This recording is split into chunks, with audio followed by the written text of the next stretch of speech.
Oh my god. Bu legendalarni qatdan topdingiz? Hey, hammaga salom, sizlar bilan har doimdek Ulug'bek do'stlar. 2026-yili birinchi videosida ko'rishib turganimda nihoyatda xursandman do'stlar.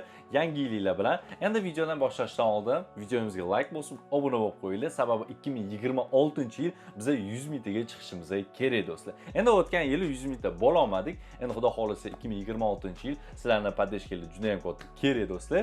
Xudo xolisa sizlarning podдержкалар bilan bu yil 100 mingtaga chiqamiz do'stlar. Esinglarda bo'lsa, rapora 1 yil oldin iPhone X, XS, XX Max haqida video chiqarganman va uni prosmotri 160 mingta bo'lgan do'stlar va kommentariyasida 60% iPhone 11 larni so'ragan do'stlar. 3 oy oldin Telegram kanalimda aproslik qilgandim, agar esinglarda bo'lsa, mana o'zingizlar ko'rishingiz mumkin. 70% dan oshiq obunachilarim aynan solishtirish videoni tanlagan do'stlar. Va sizlarning gapinglarni inobatga olgan holda bugungi videomizda kutib oling, iPhone 11, 11 Pro va 11 Pro Max haqida gaplashamiz, solishtiramiz va qisman iOS haqida ham gaplashib o'tamiz do'stlar. Nimaga 3 oydan keyin bu testni boshladim? Sababi menda iPhone 11 Pro, 11 Pro Max bor edi, lekin iPhone 11 ni o'zi yo'q edi do'stlar. Endi u payt yangi iPhone 11 narxi 450-550 dollargacha edi. Endi xotirasiga qarab va hozir ham narxlar xuddi shunaqa do'stlar. Afsuski faqatgina oqi bilan qorasi bor ekan yangisi. Lekin menga необычный rang kerakligi uchun, misol uchun qizilimi, sarig'imi shunaqasini qidirdim. Yangisi endi maksimal harakat qildim va mana idealni sarig'ini topdim do'stlar. Endi solishtirish videosini boshlasak ham bo'laveradi. Chiqarayotgan kontentlarimiz sizlarga yoqqoti degan umiddaman do'stlar. Endi kontentlarimizni qo'llab-quvvatlamoqchi bo'lsanglar, opisiyaga tirikchilik ссылкасini qoldirganman, bemalol o'tib download qilishingiz mumkin. Telefonlarning korobkasida nimalar chiqqan ekan, bir tarixga nazar solamiz. Endi mana o'zingizlar ko'ryapsizlar. Oldingi iPhone'lar korobkalari qalin bo'lgan. Endi bu yangi versiyasi, o'zi iPhone 11 eski versiyasi ham qalin bo'lgan korobkasi. Endi yangi chiqqandan keyin shunaqa ingichkalashib ketgan va nima sababdan kichkinalashgan, bugungi videomizda hammasini bilib olamiz do'stlar. Tak, endi barakali bo'lgan iPhone 11 Pro korobkasini ochib boshlaymiz va eski korobkalardan ichidan nimalar chiqardi eslab o'tamiz. Tak, ochgan zavodimizda telefon o'zi kutib oladi. Har doimgidek, tak, chekka qo'yib turamiz. Tagidan ishlatish qo'llanmasi, ikkita olma, agar esinglarda bo'lsa, oldin ikkita olma chiqardi. SIM kart uchun skrepka va bu yerdan qo'llanmalari. Yaxshi, va telefon tagida original naushnik ham chiqar edi do'stlar. Mana hali qog'ozdan ajralmagan ham do'stlar. Shunda original bo'yicha turibdi. Sekin-sekin qo'yib turamiz. Kabeli original va blok bitanasi ham chiqar edi, lekin blok bitanasi yo'q do'stlar. iPhone 11imizda yangi versiyasida korobka do'stlar. Ko'rishingiz mumkin, kichkinagina. Xo'p, nimalar chiqar ekan? Tak, ko'rishingiz mumkin do'stlar, ko'rishingiz mumkin. Mazami. Xo'p, chekka qo'yib turamiz. Va uni tagidan esa do'stlar, bu yerda naklenkasi chiqar edi va kabeli chiqadi. Lekin yangi versiyasida korobkada Type-C to Lightning chiqadi. Lekin men endi bu bo'lmaganligi uchun, original bo'lmaganligi uchun aniqrog'i original eski versiyadagi kabelni qo'yib qo'ydim. Va oxiri iPhone 11 Pro Max korobkasini ochishni boshlaymiz. Ochgan zavodimiz mana ko'rishingiz mumkin. Ideal iPhone 11 Pro Max kutib oladi. Tak, buni ham chekka qo'yib turamiz va telefon tagida o'zini qo'llanmasi chiqadi. Tak, uning ichidan skrepkasi va mana olmasi ham chiqadi do'stlar. Qo'llanmani tagida esa o'zini original naushnik do'stlar, mana ko'rishingiz mumkin. Umuman ishlatilmagan va uning tagidan original kabeli, qo'shimchasiga blok bitanasi chiqishi kerak edi, faqat blok bitanasi yo'q. Mana hammasi original do'stlar. O'rtoqlar, mana bu telefonlarni ko'ryapsizlarmi? 2019-yil chiqqan ekan, mana 6 yil bo'libdi, haligacha kamera tuzilishi o'zgarmagan do'stlar. Mana 11 Pro dan boshlab xuddi shu dizayn, xuddi shu ko'rinish. Faqatgina yildan yilga kattalashib ketyapti. Endi iPhone 11larning korpusi oxirgi marta avalniy bo'lib chiqqan. 12 dan keyin shu 4 burchak, 3 burchak bo'lib ketdi do'stlar. Lekin shu avalniylari ancha qo'lga yoqimli edi do'stlar. Qisman dizayni va xarakteristikasiga keladigan bo'lsak, iPhone 11 ekran diagonali 6.1 dyum, 11 Pro da 5.8 dyum va 11 Pro Max da 6.5 dyum do'stlar. Endi hammasida 60 Hz do'stlar. Qo'limga olgan zavodim to'g'risi 60 Hz ga yaqin olib bilindi. Sababi men 120 dan 60 ga tushsanglar srazu sezar ekansizlar va iPhone 11 ramkasini bitta ko'ringlar do'stlar. iPhone 11 Pro va 11 Pro Max ga qaraganda ancha qalin ekan do'stlar. Juda ham ko'zga sezilarli ekan. Endi hozirgi telefonlar bilan solishtirib bo'lmaydi do'stlar. Endi iPhone 11 yana bir minus tarafi, iPhone 11 ekrani IPS matritsa, iPhone 11 Pro bilan Pro Max ga OLED do'stlar. Endi buni farqi faqatgina qora rangda do'stlar. Mana o'zingizlar ko'rishingiz mumkin. OLED matritsada qora, tim qora ko'rsatadi. IPS esa ochiq qora do'stlar. Endi bu telefonlarning protsessori keladigan bo'lsak, uchalasida ham Apple A13 Bionic protsessori joylashgan. Va uchala telefonning operativ xotirasi atigi 4 GB bo'lgan. 4 GB shu iOS sistemasi uchun bemalol yetgan lekin. Endi bu telefonlarning xotirasiga keladigan bo'lsak, iPhone 11 da 64 GB, 128 GB va 256 GB lik. Endi Pro seriyalarda esa 64 GB, 256 GB va 512 GB lik bo'lgan. Nimagadir 128 ni olib tashlagan bo'lsa, o'zi asli 64 GB ni olib tashlash kerak edi. Nimaga? Yaqqol misol ko'rsataman, iPhone 11 64 GB уже to'lgan do'stlar. Uning ichida faqatgina PUBG bor. Kerak bo'lsa rasmlar ham yo'q do'stlar. Уже 64 GB to'lgan.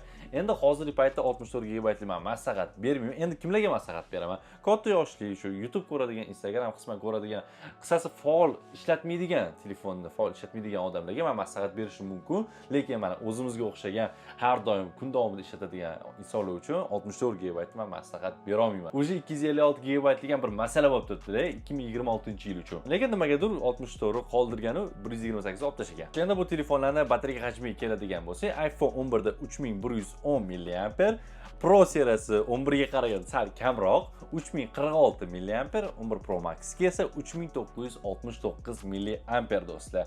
Endi bu telefonlar hammasi Lightning, endi hamma Type-C ga o'tib ketganda, nimagadir iPhone o'sha paytda Lightningni yurgan, lekin Yevropaga kattaga rahmat, Type-C ga o'tishga majburlagan. Keyin shu iPhone 15 dan keyin sekin Type-C ga o'tishni boshladi do'stlar.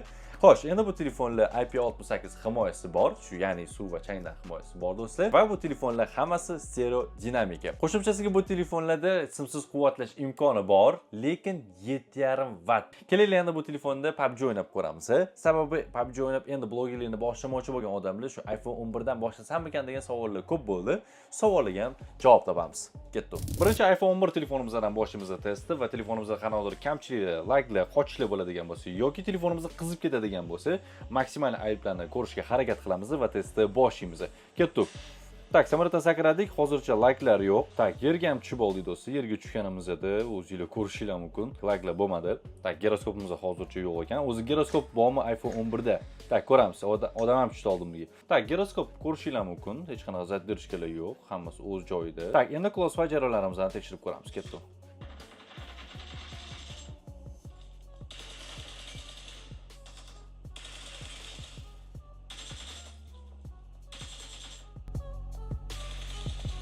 Tak, Close jarayonlarni o'zingizlar ko'rdinglar. Hozircha hech qanaqa laglar bo'lmayapti. Atrofda odamlar juda ham ko'p va shunga qaramay oldimizda turgan mashinani portlatib ko'ramiz va portlaganda bilasizlar, ozgina qochishlar bo'ladi ba'zi telefonlarda. Endi hozir iPhone 11 da tekshirib ko'ramiz. Ketdik. Tak, mashina portladi, lekin hech qanaqa laglar bo'lmadi. Endi oldimizdagi odamni granat orqali portlatib ko'ramiz. Laglar bo'ladimi? Hozir ko'ramiz. Oldimizda portladi, lekin laglar bo'lmadi. Yaxshi. Endi iPhone 11 Pro telefonimizni test qilishga boshlaymiz do'stlar. Tak, mana o'zingizlar ko'rishinglar mumkin. Hozircha hech qanaqa laglar yo'q va men eventga tushib ko'raman do'stlar. Va o'zingizlar ko'rishinglar mumkin, maksimalni tez aylantirmoqdaman, lekin laglar bo'lmadi. Okey. Tak, yerga ham tushib oldik do'stlar. Yangi eventga juda ham ko'p odamlar tushar ekan, lekin shunga qaramasdan telefonda hozircha hech qanaqa laglar yo'q. Va ahamiyat bergan bo'lsanglar, giroskopimiz bor va hech qanaqa zadержкasiz ishlamoqda. Tak, endi do'stlar, Close jarayonlarimizda laglar bo'larmikan? Hozir hammasini tekshirib ko'ramiz.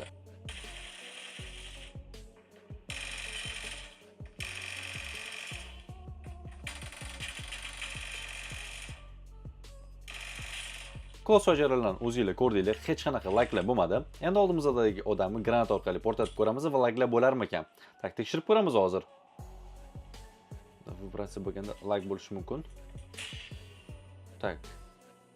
Granata portladi, lekin hech qanaqa laglar bo'lmadi. Tak, endi 11 Pro Max ga keladigan bo'lsak do'stlar, hozir eventga ham tushib ko'ramiz va 11 Pro Max da telefonimizga qochishlar bo'ladimi? Hozir ko'ramiz do'stlar. Tak, samolyotdan sakradik, hozircha hech qanaqa laglar bo'lmadi. Tak, yerga ham tushib oldik do'stlar. Yerga tushganimizda laglar bo'lmadi. Tak, giroskopimiz bor. Mana o'zingizlar ko'rishinglar mumkin. Hech qanaqa zadержкasiz ishlayapti. Close jarayonlarimiz qochishlar bo'ladimi? Laglar bo'ladimi? Va telefonimizni qizib ketishi ham mumkin. Agar qizib ketsa, sizlarga yetib o'tib ketaman o'yin davomida.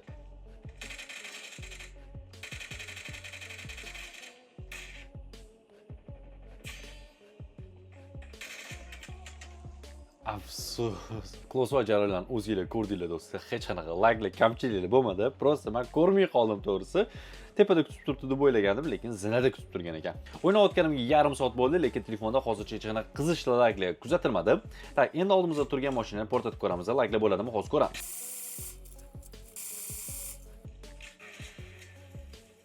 Tak, endi sezildi, vibratsiya berdi. va bu o'yinni bagi bo'lsa kerak do'stlar, prosta yaqinlashsa nimaga otaveryapti, lekin qochishlar bo'lmadi. Endi iPhone 11 da bootcampga tushib ko'ramiz, aniqroq iPhone 11 ning haqiqiy kuchini ko'ramiz do'stlar. O'zi asli bootcamp ancha-muncha telefonlarning haqiqiy kuchini ko'rsatadigan joy yoki haqiqiy kuchini sindiradigan joy. Sabab odamlar juda ham ko'p bo'ladi va like'lar, qochishlar kerak bo'lsa o'yindan otaverishi ham mumkin ba'zi telefonlarda. Xo'p, sakradik do'stlar, telefonlarda iPhone 11 da like'lar bo'lmadi hozircha. Tak, yerga ham tushib oldik do'stlar. Tak, lekin ozgina FPS tushib ketgandek ko'zimga sezilyapti, realni. Tak, endi crossfire jarayonlarini ko'rib chiqamiz bootcampdagi. iPhone 11 dagi akkaunt 5-level bo'lganligi uchun bootcampda odamlar bo'lmadi. Shu sababdan to'liq bootcampda test qila olmadik. Tak, endi iPhone 1 Pro da test qilib ko'ramiz bootcamp holatini, lekin telefonimiz ozgina qizigan va qizigan holda bootcampga tushsak, aniq-qanaqadir kamchiliklar chiqishi mumkin do'stlar. Hozir endi ko'ramiz, tekshirib ko'rib. Tak, samolyotdan sakradik va like'lar bo'ldi do'stlar, o'zingizlar ko'rdinglar. Tak, yerga ham tushib oldik do'stlar. Atrofimizda juda ham odam ko'p, lekin ozgina like'lar bo'lib turibdi. Ko'zga sezilarli darajada emas.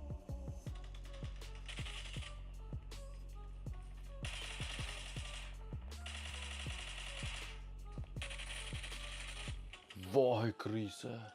Endi iPhone 1 Pro Max bootcampga tushib ko'ramiz. Aniqroq iPhone 1 Pro Max haqiqiy kuchini ko'ramiz. Tak, bootcampga tushamiz va like'lar bo'larmikan? Hozir tekshirib ko'ramiz. Tak, sakradik. Atrofda odamlar juda ham ko'p, lekin like'lar bo'lmadi. Yaxshi. Yerga ham tushib oldik do'stlar. Tak, yerga tushganimizda lekin like'lar bo'lmadi.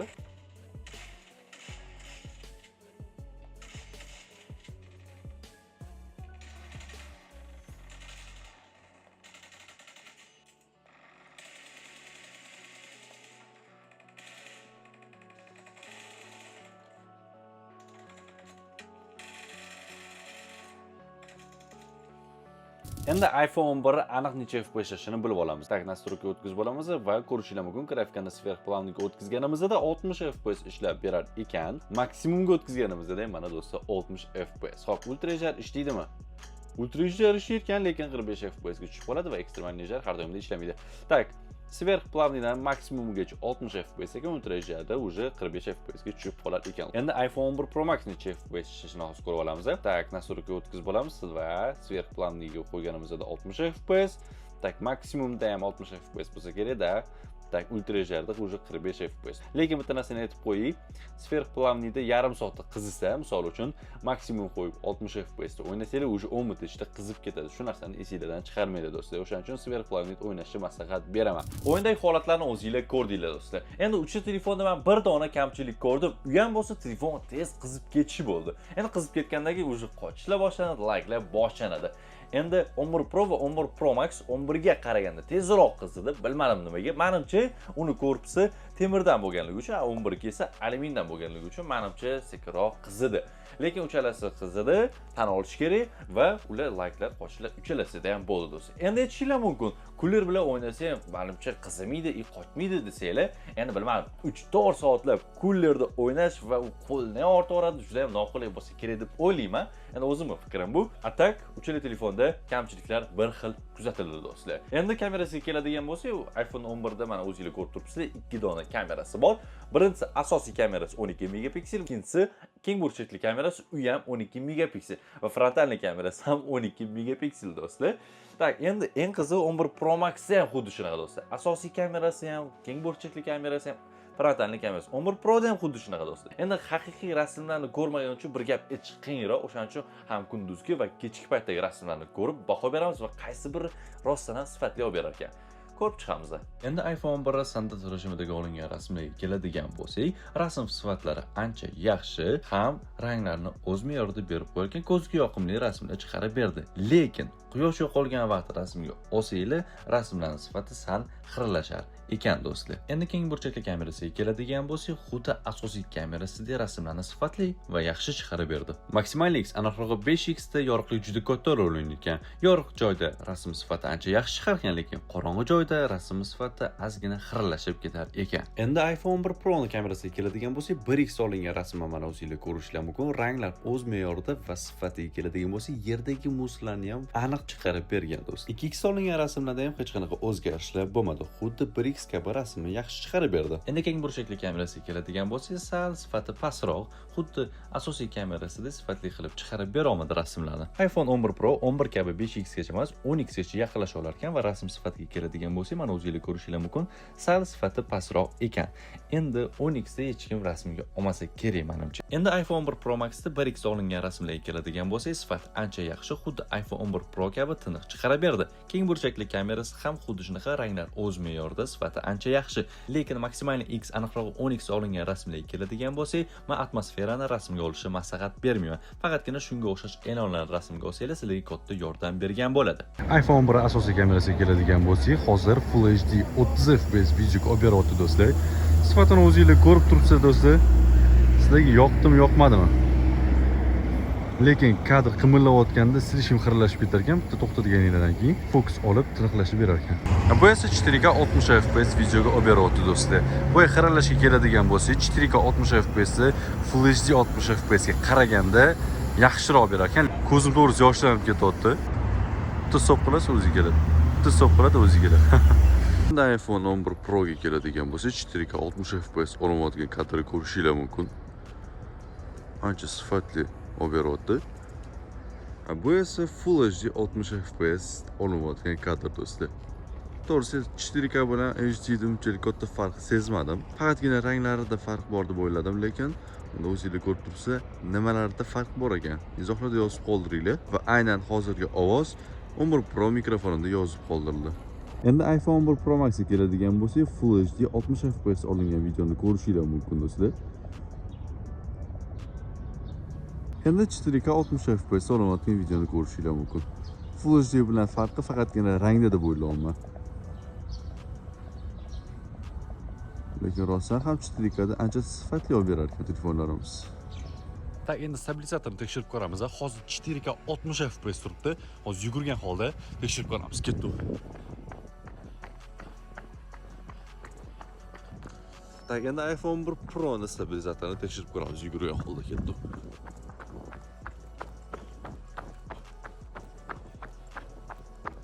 Endi iPhone 11 Pro Max stabilizatorini ko'ramiz. Yugurgan holda ketdik.